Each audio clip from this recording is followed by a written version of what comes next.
आज का दिन एक तरह से बहुत ऐतिहासिक दिन है।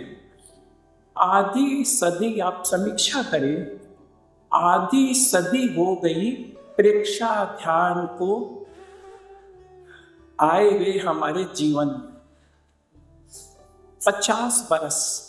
50 वर्षों में क्या परिवर्तन आए हैं? 5 चीजें जिनका बहुत विकास हुआ है, बहुत विकास हुआ है। सबसे ज्यादा विकास हुआ है टेक्नोलॉजी का। आपको याद हो तो 1974 में, 73 में, 72 में हमारे कलकत्ते में लोड शेडिंग होती थी। टेलीविजन एक घर में होता था तो सब घरों के लोग आकर टेलीविजन देखते थे। एयर कंडीशनर होना तो हमारा एक सपना था। गाड़ी तो कोई गांव में किसी एक आध के पास होती थी।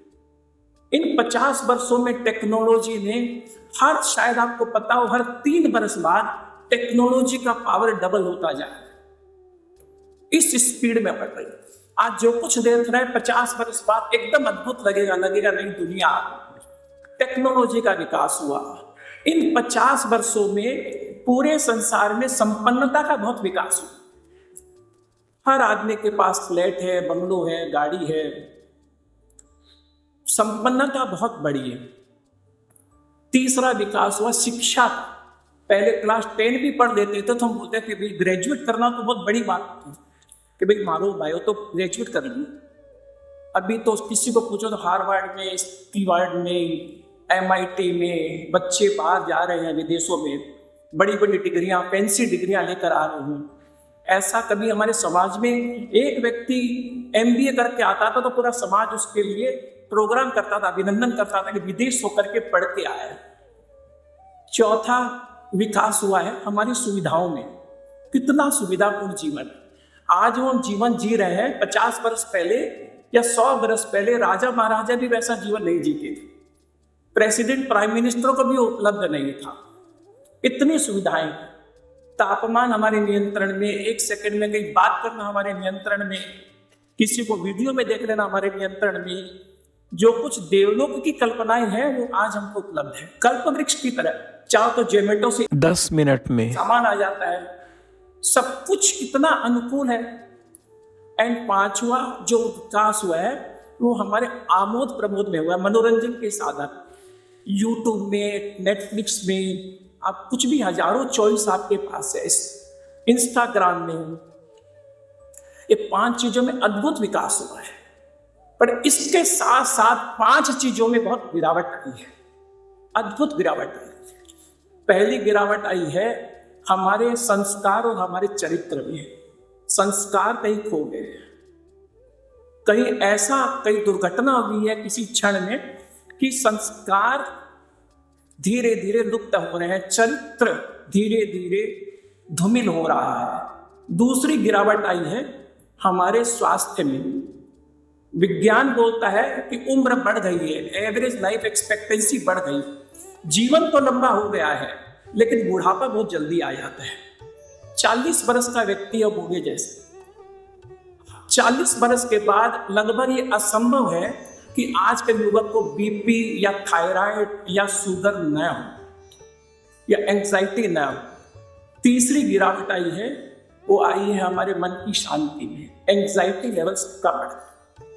हर आदमी के अगर श्वास को मेजर किया जाए तो प्रति व्यक्ति श्वास का औसतन बहुत तेजी से बढ़ गया। अगर 50 वर्ष पहले एक व्यक्ति मिनट में 6, 7, 8, 9, 10 श्वास लेता था तो आज का व्यक्ति 15, 16, 17, 18, 19, 20 श्वास ले रहा है। एंजाइटी की सबसे बड़ी प्रॉब्लम है। चौथी बड़ी गिरावट आई है हमारे मैत्री भाव में, क्योंकि हमारी संवेदनशीलता धीरे धीरे खत्म हो रही है। किसी दुखी को देख करके दुख नहीं होता है। जैसे कोई पिक्चर दिख रहा है बॉलीवुड में, किसी के भी प्रति मैत्री, संवेदनशीलता धीरे धीरे सूख गई है। जैसे आनंद केंद्र ने सक्रिय होना बंद कर दिया, शायद आनंद केंद्र निष्क्रिय हो गया है। इसके कारण प्रेम, करुणा, संवेदनशीलता, मैत्री ये खाली भाषण के शब्द बन के रह गए। इलियट की भाषा में they walk along the pages of the fiction but not in reality। खाली देख लेते हैं, निकल रहे हैं, सड़क में कोई दुर्घटना हो गई, मन पर कोई असर ही नहीं। इसको समता कहें कि असंवेदनशीलता। 5वीं गिरावट आई है वो आई है धर्म की तेजस्विता में धर्म का तेज घटा है। पूरे संसार में अधिकांश लोग जो अपने आप को धर्ममान कहते, धर्म का अनुकरण कह रहे हैं, वो अच्छे प्रवचनकार हैं, अच्छे लेक्चरर हैं, अच्छे इवेंट करते हैं, अच्छे आश्रम बनाते हैं, लेकिन संत बहुत कम हो गए। संत जिनमें पवित्रता हो, संत जिनकी प्रज्ञा जागी हुई हो, संत जिसने अतीन्द्रिय का कुछ अंश देख लिया हो, इन पांचों चीजों में अद्भुत गिरावट आई। और सबसे बड़ी गिरावट आई है हमारी प्रसन्नता में। संपन्नता बढ़ी है, प्रसन्नता घटी है। जीवन रस जैसे सूख गया है। हैप्पीनेस तो जैसे खाली बोलने की बात है। जीवन रस धीरे धीरे सूख रहा है। ये बहुत बड़ी चुनौती है पूरे मानवता के सामने। 3 स्टेट होता है जीवन का, एक रॉ होता है, एक फिल्टर होता है, एक कंप्लीट होता है। हम सो आए थे, शायद रॉ ही चले जाएंगे। अद्भुत दुर्भाग्य है।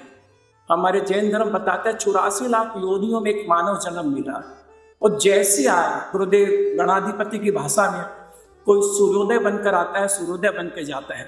कोई सूर्यास्त की तरह आता है, सूर्यास्त की तरह ही चला जाता है।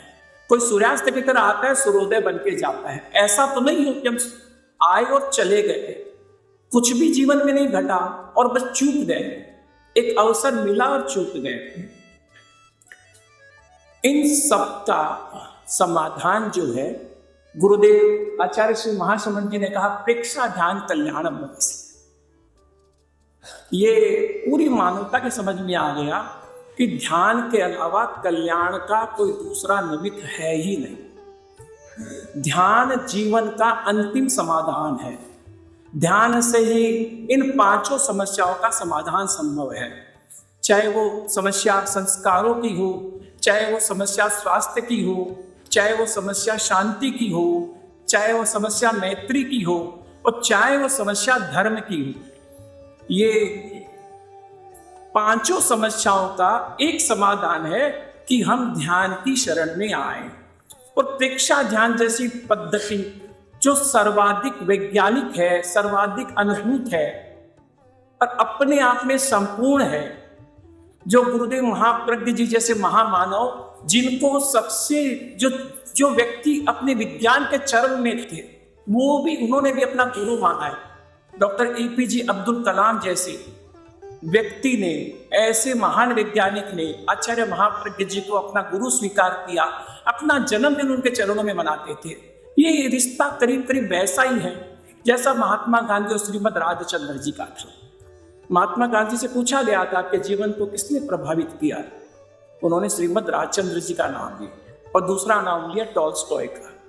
अब्दुल कलाम साहब की मैं किताब पढ़ रहा था, उनकी बायोग्राफी में समाधा में एक चैप्टर है, उसमें सबसे पहले चर्चा है तो आचार्य महाप्रज्ञ जी के और उनके ग्रंथ फाइंडिंग और स्पिरिचुअल सेंटर के समागम की, जिसका हिस्सा बनने का मेरे को परम सौभाग्य मिला। ध्यान के प्रचार प्रसार में ज्यादा नहीं खपे, ज्यादा वक्ता बनने में, भाषण देने में नहीं उलझे, कुछ काम नहीं आता है।